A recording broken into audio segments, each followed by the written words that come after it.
Good evening and welcome to the channel's studios here in London with your international news around the world in 5.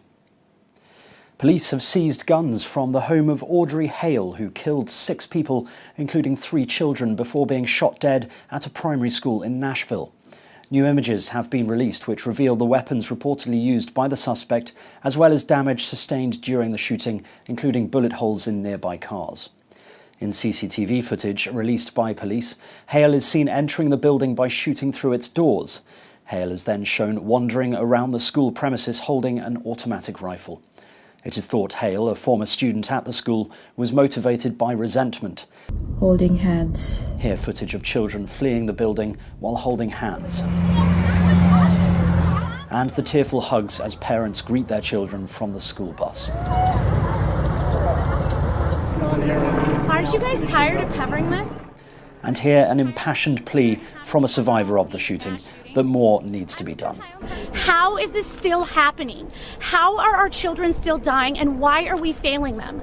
Gun violence is the #1 killer of children and teens. It has overtaken cars. Assault weapons are contributing to the border crisis and fentanyl. We are arming cartels with our guns and our loose gun laws, and these shootings and these mass shootings will continue to happen until our lawmakers step up and pass gun safety legislation. The German Defense Ministry says the first shipment of Leopard 2 tanks has been sent to Ukraine.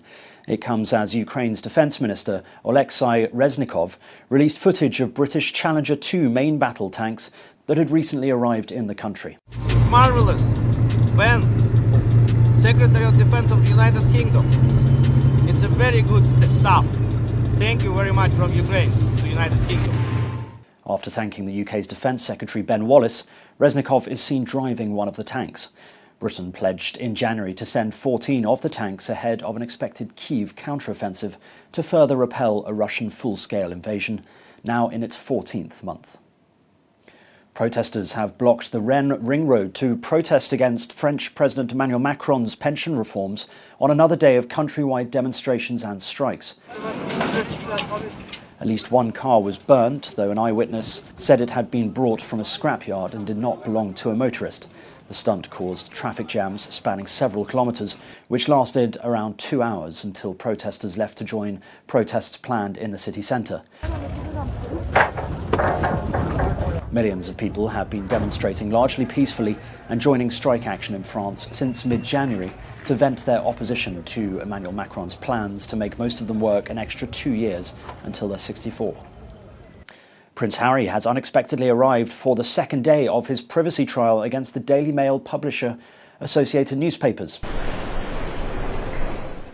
Lawyers have submitted 14 separate claims about articles published by the paper on behalf of Prince Harry, alleging that information about his personal life was obtained unlawfully. Prince Harry, Elton John and several other celebrities have brought privacy cases against the publisher.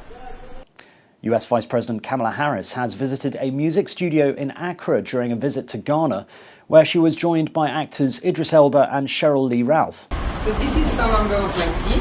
So we have Ide. Harris highlighted the universal language involved in the creation of music from young African artists. She's in Accra at the start of a week-long 3-nation African tour, the latest in a series of visits by senior US officials as Washington seeks to counter growing Chinese and Russian influence on the continent. I think it's a great signal for a VP to come to Ghana, to come to Africa and be that interfacing, to show the rest of the world that actually it's a fantastic place to sort of look at in terms of partnership and investment. And a football tournament specifically for grannies has kicked off in Limpopo province in South Africa. The tournament, nicknamed the Grannies Soccer World Cup, is the first of its kind hosted by the team Vakhegula.